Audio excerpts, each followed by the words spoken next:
लोगों ने air pollution के बारे में समझ लिया था कि एयर पोल्यूशन क्या होता है और कैसे होता है। ठीक है। आज की वीडियो में हम लोग देखेंगे वाटर पोल्यूशन, किस तरीके से वाटर पोल्यूशन होता है। ठीक है। Water is a equally important element of life as air. जो वाटर होता है वो क्या होता है, वो एयर के जितना ही बराबरी से क्या होता है, इम्पोर्टेंट एलिमेंट होता है हमारी लाइफ का। And it's pollution is equally serious, और इसका पोल्यूशन भी उतना ही सीरियस है जितना कि एयर पोल्यूशन सीरियस होता है। Many states in India are on the brink of water famine.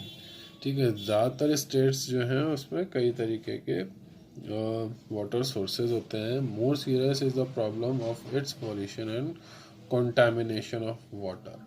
इसका सबसे ज़्यादा सीरियस प्रॉब्लम क्या होती है कि जो पोल्यूशन होता है इसका, और जो इसकी गंदगी होती है, यही सबसे ज़्यादा सीरियस होती है। Use of polluted water leads to the disease like diarrhea and hepatitis। तो ये इस तरीके के पानी को यूज़ करने से क्या होता है, डायरिया और हेपेटाइटिस हो जाता है। ठीक है। Following are the principal factors contributing on water pollution in India. अब इंडिया में वाटर पोल्यूशन किस तरीके से होता है, जैसे domestic sewerage that flow into streams and river. जो डोमेस्टिक सीवर होता है उसको जो तालाब हैं, जो नदियां हैं, उसमें बहा देने से होता है। इंडस्ट्रियल वेस्ट, ठीक है, स्ट्रीमिंग इनटू द रिवर, जो इंडस्ट्रियल वेस्ट होता है जिसमें केमिकल्स होते हैं, ठीक है, उसको हम लोग नदियों में बहा देते हैं, उससे पानी पोल्यूटेड होता है। Agriculture run of that runs into stream and river. जो मिट्टी होती है एग्रीकल्चर खेतों की, ठीक है, क्योंकि हम लोग पेस्टिसाइड्स यूज़ करते हैं, इंसेक्टिसाइड्स यूज़ करते हैं। ठीक है। तो इस तरीके की मिट्टी जब पानी में मिल जाती है, नदियों में बह जाती है, तो भी जो पानी होता है वो पोल्यूटेड होता है। थर्मल पावर हाउसेज, जो थर्मल पावर हाउसेज होते हैं, discharging ash mixed with water, वो क्या करते हैं, जो राख होती है कोयले की, उसको पानी के साथ मिक्स करके बहा देते हैं। ठीक है। तो इससे भी जो पानी होता है वो पॉल्यूटेड होता है। ठीक है। आगे बढ़ते हैं। नेक्स्ट आता है हमारा नॉइस पोल्यूशन। ठीक है। Mechanisation has raise the level of efficiency. जो मैकेनाइजेशन है वो क्या, उससे हमारी जो लेवल ऑफ एफिशिएंसी है वो बढ़ गई है, but it has equally raise the level of noise pollution. ठीक है। लेकिन इससे क्या है, इसके बराबरी जो नॉइस पोल्यूशन है वो भी बढ़ गया है। Noise pollution has recorded N exponential growth because millions of vehicles fitted with loud horns and noise generating engines are playing on the road। ठीक है। इस वजह से इससे क्या हुआ है, जो ग्रोथ है वो नॉइस पोल्यूशन की वो बढ़ गई है। ठीक है। क्यों?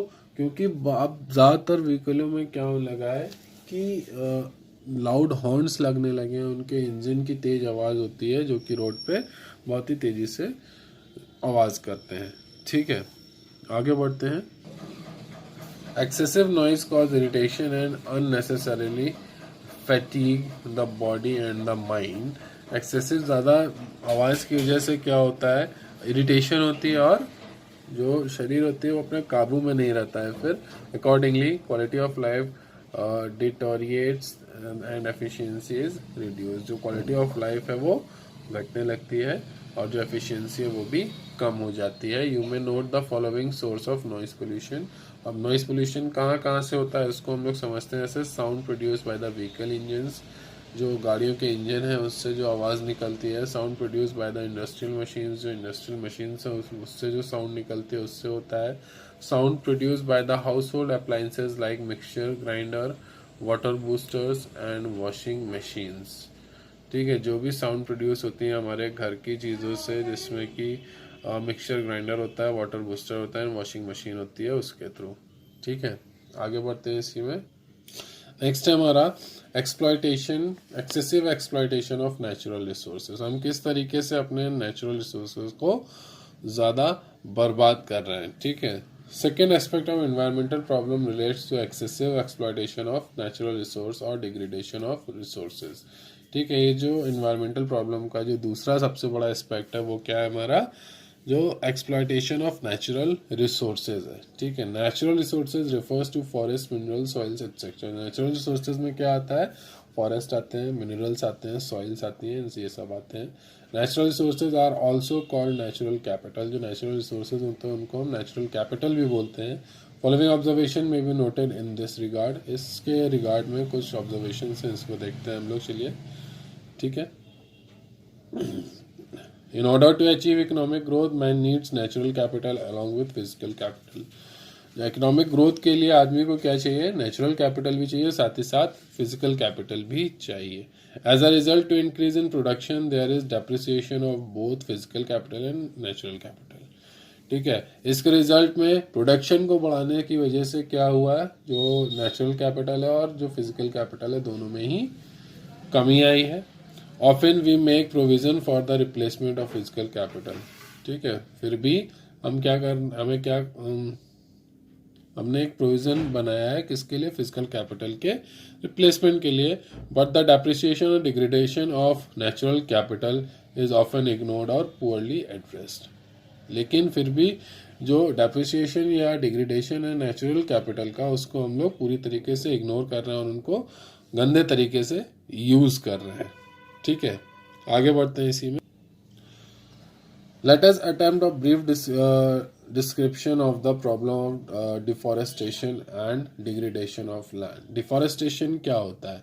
Industrialization is a boon as it offers a variety of things to consume, enhancing the quality of life. जो industrialization होता है, इससे क्या होता है, इससे बहुत ही बड़ा बदलाव हुआ है और ये हमें क्या ऑफर करता है, कई तरीके की वैरायटी को ऑफर करता है चीज़ों की, जिसको हम कंज्यूम करें. जो क्वालिटी ऑफ लाइफ है उसको भी इन्हेंस कर देता है, मीन्स उसको भी बढ़ा देता है. But it is a Ben when it causes deforestation. लेकिन इसकी वजह से क्या होता है, फॉरेस्ट है उनका डिफॉरेस्टेशन हो जाता है. This is how it happened. Trees are fail to meet the growing demand for wood and other forest products in the industries. पेड़ों को काट दिया जाता है किसके लिए, किसकी डिमांड को पूरा करने के लिए, लकड़ी की डिमांड को पूरा करने के लिए, और साथ ही साथ कई तरीके के इंडस्ट्रीज होती हैं उनकी डिमांड के प्रोडक्ट्स को पूरा करने के लिए पेड़ों की कटाई कर दी जाती है.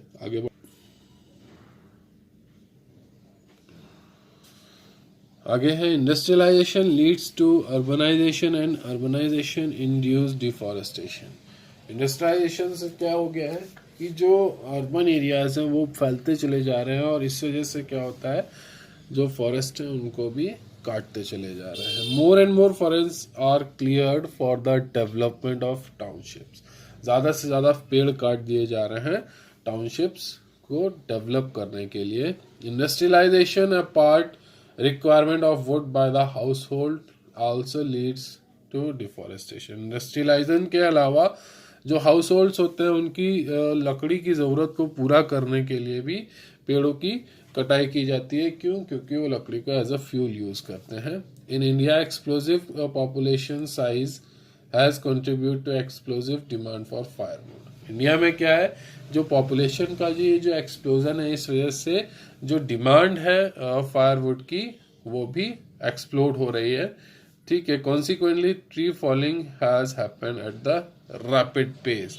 ये जो पेड़ों के कटाव है वो बहुत ही ज़्यादा तेज़ी से बढ़ता गया जा रहा है. ठीक है, थर्ड आ रहा है हमारा मल्टीपर्पस रिवर प्रोजेक्ट्स. ठीक है, कई तरीके के मतलब एक से ज़्यादा पर्पस के रिवर प्रोजेक्ट्स बनाए जा रहे हैं, like Bhakra dam and Damodar valley project. ठीक है, और another factor contributing to deforestation. ये कुछ और फैक्टर्स हैं जिससे कि डिफॉरेस्टेशन बढ़ता जा रहा है. ठीक है, आगे बढ़ते हैं इसी में. अब एक क्वेश्चन यहाँ पे आ रहा है, what social forestry aims at. जो सोशल फॉरेस्ट्री है वो किस पर एम कर रही है. Social forestry aims at restoring and rehabilitating the forestry.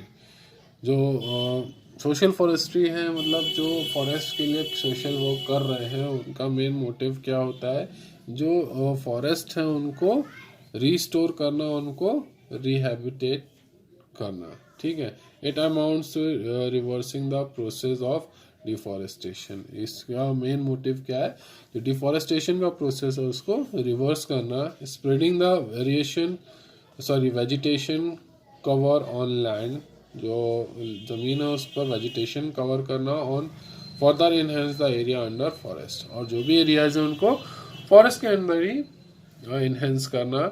encouraging commercial production of raw material for the paper industry as well as the match industry so that the existing forests are not evade। जो commercial production है raw material का उसको क्या करना, encourage करना, ठीक है, जिससे कि जो हमारी मैच इंडस्ट्री है और पेपर इंडस्ट्री है वो भी अच्छे से होती रहे और फॉरेस्ट को भी कोई नुकसान ना हो।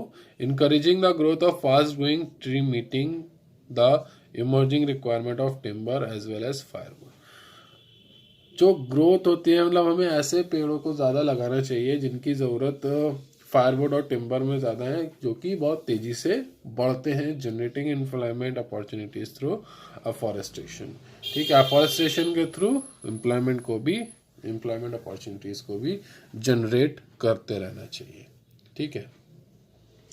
आगे बढ़ते हैं। नेक्स्ट हमारा degradation of land means loss of fertility of land which occurs due to the following factor. Degradation of land का मतलब क्या होता है, जो ज़मीन की जो फर्टिलिटी होती है या जो प्रोडक्टिविटी होती है वो उसमें कमी आ जाना। और ऐसा किस वजह से होता है, नंबर 1 है हमारा इसमें सॉइल इरोजन, ठीक है, कॉज बाय स्ट्रॉन्ग विंड्स और फ्लड्स। सॉइल इरोजन किसके थ्रू होता है, जो बहुत ही ज़्यादा तेज़ हवाएं होती हैं या जो बाढ़ होती है उससे होता है, ठीक है। When we talk of soil erosion we are referring to lose of upper layer of the soil which contains major nutrients for growth of the plants, ठीक है। जब भी सॉइल इरोजन की बात होती है तो हम किस लेयर की बात करते हैं, जो अपर लेयर की बात होती है सॉइल की, उसकी बात करते हैं, जिसको हम लोग टॉप सॉइल बोलते हैं, जिसमें सबसे ज़्यादा न्यूट्रिएंट्स होते हैं किसके लिए, प्लांट्स के ग्रोथ के लिए। उसमें क्या क्या न्यूट्रिएंट्स होते हैं, नाइट्रोजन होता है, फास्फोरस होता है, पोटेशियम होता है, जो कि टॉप मोस्ट लेयर में होता है, और वही हमारी क्या होती है, इरोड हो जाती है, ठीक है। किस वजह से, ड्यू टू स्ट्रॉन्ग विंड्स और फ्लड्स की वजह से, ठीक है। आगे बढ़ते हैं इसी में। सेकेंड पॉइंट है alkalinity and salinity of soil caused by water logging. Excessive water log on the top soil, it tends to stuck up the nutrients of the soil and reduces its fertility. ज़्यादा से ज़्यादा पानी जब top soil पे जम जाता है, इसकी वजह से क्या होता है, जो न्यूट्रिएंट्स और सॉइल की जो फर्टिलिटी होती है वो कम हो जाती है। In India nearly 50% of the total landed area is expose to degradation of one type or the another. India में क्या है, लगभग 50% से ज़्यादा जो लैंड का एरिया है वो डिग्रेडेशन जिसका शिकार है, चाहे एक तरीके से हो या एक से ज़्यादा तरीके से हो। Some urgent steps relating to soil conversion is the need of the hour, ठीक है। हमें कुछ अर्जेंट स्टेप्स की ज़रूरत है जिससे कि जो सॉइल कन्वर्जन है उसको उससे बचा जा सके, ठीक है। तो आज की वीडियो में हम लोग इतना ही देखेंगे, नेक्स्ट वीडियो में हम लोग इसके आगे का देखते हैं।